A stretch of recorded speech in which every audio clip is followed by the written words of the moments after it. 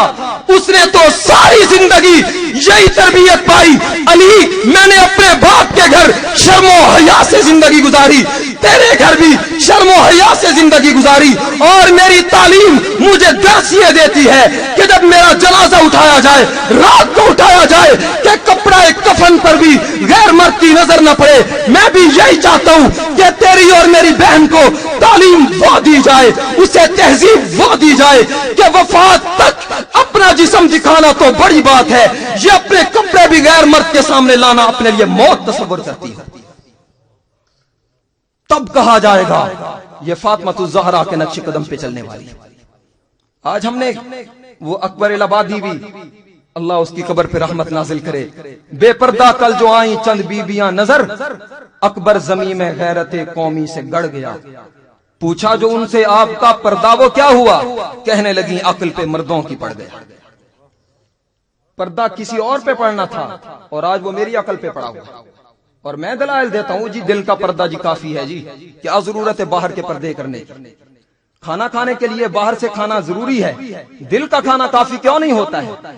جب پیاس لگی ہوئی ہو تو دل کا پانی پی لینا کافی کیوں نہیں سمجھا جاتا ہے؟ کپڑوں کی ضرورت پڑتی ہے تو دل تو ویسے ہی چھپا ہوا ہے، جسم چھپانے کی ضرورت کیوں محسوس ہوتی ہے؟ اگر یہ سارے کام باہر سے کرنا ضروری ہے تو پردہ بھی باہر سے کرنا ضروری ہوگا۔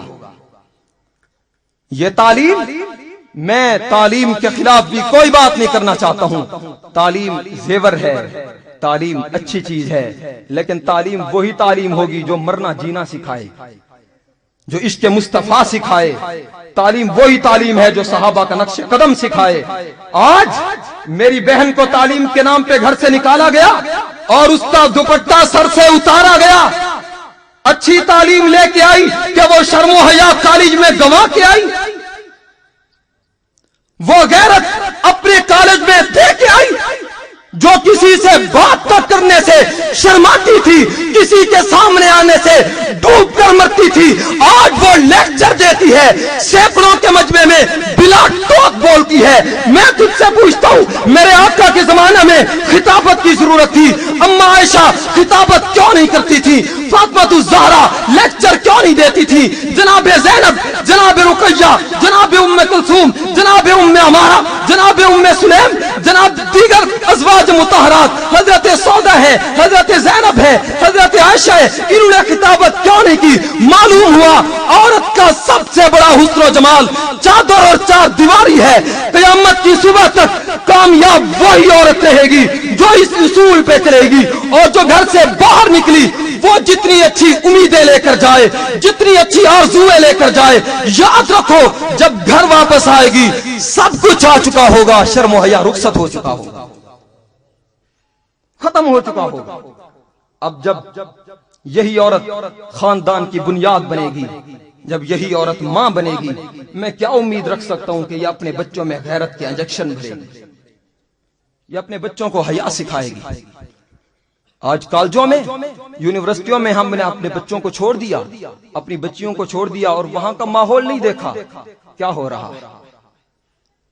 آج وہ کس کی بچیاں ہیں جو میسجوں کا تبادلہ کرتی ہیں؟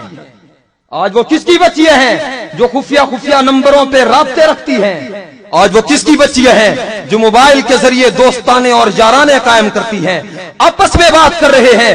کوئی یہودی عیسائی یہاں نہیں ہے، مسلمان ہیں سب، اور اپنی اصلاح کے لیے بات کر رہے ہیں کہ اگر سب کی بچیاں ٹھیک ہیں تو یہ بازاروں میں آوارہ گرد دکانوں پہ بیٹھ کر دکان والوں کے سامنے مسکراہٹ کے تبادلے کرنے والی، 100 روپے کی چیز 40 روپے میں لے کے آنے والی کون ہے؟ یہ اوپر والا 60 روپے کے بدلے کیا دے کے آ رہی ہے؟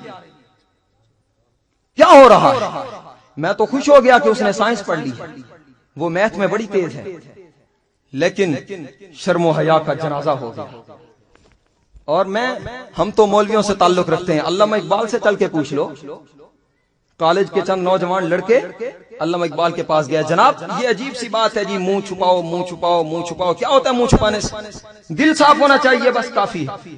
علامہ اقبال، اللہ اکبر، وہ کسی نے علامہ اقبال کے بارے میں بھی کہا ہے اگر انگریز علامہ اقبال کو سمجھ لیتے تو وہ اس کو قتل کر دیتے۔ اور اگر مسلمان علامہ اقبال کو سمجھ لیتے تو یہ پکے مسلمان بن جاتے. نہ انگریز نے اسے سمجھا ہے اور نہ مسلمانوں میں صحیح طرح سمجھا ہے. علامہ اقبال نے جواب دیا, تم تو کہتے ہو کہ بچیاں پردہ نہ کریں, منہ چھپانے میں کچھ نہیں رکھا, لاؤ یہ جواب دل پہ لکھ کے جاؤ. علامہ اقبال کا یہ جواب کانوں کی کھڑکیوں کے راستوں سے دلوں اور سینوں میں اتار کے جاؤ. علامہ اقبال کہتے یہ تو رب کا فرمان ہے کہ اپنی بچیوں کو پردہ کراؤ, اپنی بہنوں کو پردہ کراؤ. اگر میرا بس چلتا تو جس طرح میں بچیوں کو پردے کا حکم دیتا, میں بچوں کو بھی پردے کا حکم دیتا. یہ علامہ اقبال کی بات ہے, میری نہیں, میرے کسی استاد مرشد پیر کی بات نہیں ہے, انہی کی بات ہے. شرم و حیا جو ہے یہ عورت کا سب سے بڑا زیور ہے, سب سے بڑا زیور ہے. نبی اکرم صلی اللہ تعالی علیہ وسلم نے تمام ازواج مطہرات کو یہی تعلیم دی ہے. اور اگر باریک بینی سے دیکھا جائے, جتنے مجاہد پیدا ہوئے, جتنے عابد پیدا ہوئے, جتنی زاہد پیدا ہوئے, جتنے متقی و پرہیزگار پیدا ہوئے, آپ ان کی تربیت کے پیچھے پیچھے جائیں گے تو کہیں نہ کہیں کسی عورت کا ہاتھ نظر آئے گا. عورت کردار بناتی ہے, عورت تربیت دیتی ہے, عورت پرورش کرتی ہے. ہاں خواجہ بختیار الدین کاکی رحمت اللہ علیہ تعالی اپنی بچے کو تربیت دے رہے ہیں, ان کی والدہ ان کو تربیت دے رہی ہے. خواجہ صاحب لکھتے کہ میری والدہ مجھے بچپن میں کہتی, بیٹا جب بھی کھانا مانگو اللہ سے مانگو, جب بھی پانی مانگو اللہ سے مانگو. میری یہ عادت بن گئی, میں ہر کام اللہ سے لیتا, ہر بات اللہ سے پوچھتا, ہر چیز اللہ سے مانگتا. میری امی روزانہ کھانا پکا کے ایک جگہ رکھ دیتی اور مجھے کہتی, بیٹا جب مکتب سے واپس آؤ, مدرسے سے واپس آؤ, اللہ سے دعا کرنا, فلاں جگہ جا کے دیکھ لینا, اللہ تمہیں وہاں سالن دے دیں گے, روٹی بھی دے دیں گے. اماں کھانا پکا کے خود رکھتی ہے, اپنے بچے کی تربیت کر رہی ہے. اب خواجہ صاحب بچے ہیں, روزانہ پڑھ کے آتے ہیں, کہاں کھانا وہاں سے وصول ہو جاتا ہے. چلتے چلتے والدہ ایک مرتبہ کہیں کام تشریف لے گئی, انہیں کھانا پکا کے رکھنا بھول گیا. اب کسی تقریب میں تھیں, وہاں اللہ سے دعا کر رہی ہیں, یا اللہ بڑی مشکل سے میں نے اپنے بچے کا یقین بنایا تھا کہ سب کچھ دینے والا تو ہے, سب کچھ عنایت کرنے والا تو ہے, اور وہ میرا بچہ مدرسے سے واپس آئے گا, تجھ سے دعا مانگے گا اور اس مقررہ جگہ پہ جائے گا, جب اسے کھانا نظر نہیں آئے گا اس کا یقین خراب ہوگا. یا اللہ تو میرے یقین کی لاج رکھ دے, میری محنت کی لاج رکھ لے, اور اس کو وہاں کھانا میسر ہونا چاہیے. خواجہ صاحب اس دن بھی انہوں نے کھانا کھایا. والدہ واپس آئیں, پوچھا بیٹا کیا ہوا, اللہ سے مانگا تھا یا نہیں؟ جواب دیا, اما جان بالکل, میں سکول سے واپس آیا, مدرسے سے واپس آیا اور آ کر اللہ سے دعا مانگی, یا اللہ مجھے بھوک لگی ہے, سالن چاہیے, روٹی چاہیے, اور پھر میں اسی جگہ پہ گیا, وہاں مجھے کھانا بھی مل گیا, پانی بھی مل گیا, سالن بھی مل گیا, روٹی بھی مل گئی. لیکن اما ایک بات ہے, اب تک جو روٹیاں کھاتا رہا ہوں وہ کچھ اور طرح کی تھیں, اور کل جو روٹی کھائی ہے اس کا ٹیسٹ اور ذائقہ ذرا اور طرح کا تھا, یہ ذرا اور طرح کا تھا. اماں بولی, ہاں بیٹے, وہ ذائقہ جو تجھے کل ملا ہے شاید میں پوری زندگی وہ ذائقہ نہ دے سکوں, اور اپنے رب پہ اعتماد اور بھروسہ مزید قائم کر کہ تیری ماں گھر میں موجود ہو تو بھی خدا روٹی دیتا ہے, اماں گھر میں موجود نہ ہو تو بھی خدا روٹی دیتا ہے. یہ تربیت ماں نے کی ہے. اور اگر ماں آج اس معاشرے کے عام حالات کے مطابق ہوتی, وہ ایسا بچہ کہاں تیار کرتی جسے خواجہ بختیار الدین کہا جاتا ہے.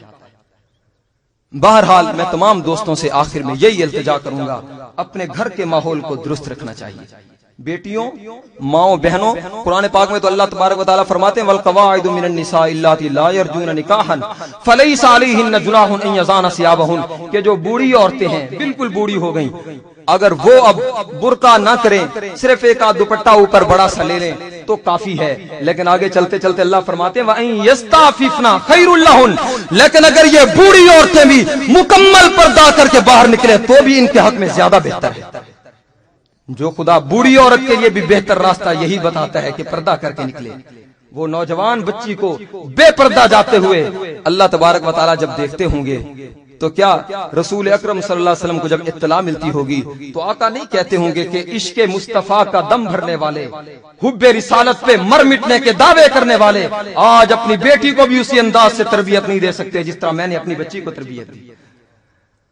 بہرحال اللہ تبارک و تعالیٰ سے التجا ہے، دعا ہے کہ وہ ہم سب کا یہاں آنا، بیٹھنا، کہنا، سننا اپنے دربار میں قبول فرمائیں، اور آخر میں پھر وہی بات کہ اپنی طرف سے ہم اپنی ذمہ داری اتارنے کے لیے حاضر ہوتے ہیں، تاکہ کل قیامت کے دن کوئی یوں نہ کہہ سکے کہ مولویوں نے، علماء نے بتایا نہیں، طلباء نے ہمیں بتایا نہیں، ورنہ ہم سیدھے ہو جاتے۔ ہم اپنا بوجھ 8 سال کی زکوٰۃ کھا لینے کے بعد، عشر کی گندم ہضم کرنے کے بعد، اگر میں اپنے مفادات کی خاطر آپ کے ایمان کو جلتا ہوا دیکھ کے چپ کر جاؤں، آپ کے کردار کو غلط ہوتا ہوا دیکھ کے چپ کر جاؤں، آپ کی بیوی، آپ کی بہن، آپ کی بیٹی کا غلط کردار دیکھ کے اس لیے چپ ہو جاؤں کہ یہ تو مجھے حضرت حضرت کہتے ہیں، یہ تو مجھے پیر پیر کہتے ہیں، مجھے فیس دینا چھوڑ جائیں گے، نذرانے مجھے ملنا ختم ہو جائیں گے، میں لعنت بھیجتا ہوں ایسی سوچ پہ۔ ساری دنیا ناراض ہو، کوئی پرواہ نہیں، میں قیامت کے دن اپنے محبوب کے سامنے سرخ روح ہونا چاہتا ہوں۔ میں طالب علم ہونے کی حیثیت سے اپنے علماء کی طرف سے یہ پیغام تمہیں پہنچا دینا چاہتا ہوں، قد بلغتو، میں نے پہنچا دیا، میں نے بتا دیا، ماؤں کو پردہ کرواؤ، بیٹیوں کو پردہ کرو، بہنوں کو پردہ کراؤ، چادر اور 4 دیواری کا زیور انہیں پہناؤ، ان میں شرم و حیا کے انجیکشن بھرو، ان میں غیرت کوٹ کوٹ کے بھرو، ان میں شرم ہونی چاہیے، حیا ہونی چاہیے، تقویٰ ہونا چاہیے، پرہیزگاری ہونی چاہیے۔ جب یہ ماں خاندان کی ماں بنے گی تو یہ خاندان ولی اللہ کی یاد تازہ کرے گا۔ گھر کے اندر نماز کا ماحول پیدا کرو، بچوں کو، بہنوں کو، بیٹیوں کو، ماؤں کو، بڑوں اور چھوٹوں کو نماز کا عادی بناؤ، روزے کے موسم میں سب کو روزے دار بناؤ۔ اور آج حالات کی خرابی کی تمام ترجمہ داری میری سستی پہ ہے، میری غفلت پہ ہے۔ آج ذلت ہمارے کرتوتوں کی وجہ سے، اذا ترکتم الجہاد فسلط اللہ علیکم الذلہ، اگر ہم ذلت سے نکلنا چاہتے ہیں تو ہمیں جرأت کے ساتھ، ہمت کے ساتھ، غیرت کے ساتھ اصحاب رسول کے راستے پہ چل کر کفر کے سامنے آنکھ ملا کے بات کرنا ہوگی، اور وہی انداز اختیار کرنا ہوگا جو ہمارے اکابر نے اختیار کیا۔ اور اگر ہم بھولے ہوئے راستے پہ چلتے رہے، یاد رکھو دنیا کی ہر چکی میں مسلمان پیسے گا، دنیا کا ہر جوتا مسلمان کی طرف اٹھے گا، اور اس وقت تک ہم میں ذلت سے باہر نہیں آ سکتے جب تک کہ اتباع سنت والے راستے پہ گامزن نہیں ہو جاتے۔ اللہ تبارک و تعالی آپ کو بھی، مجھے بھی، تمام مسلمانان عالم کو شریعت کے اصولوں کے مطابق، اللہ کے قرآن کے مطابق، پیغمبر کے فرمان کے مطابق پوری زندگی بنانے کی توفیق عطا فرمائے۔ وآخر دعوانا الحمدللہ رب العالمین۔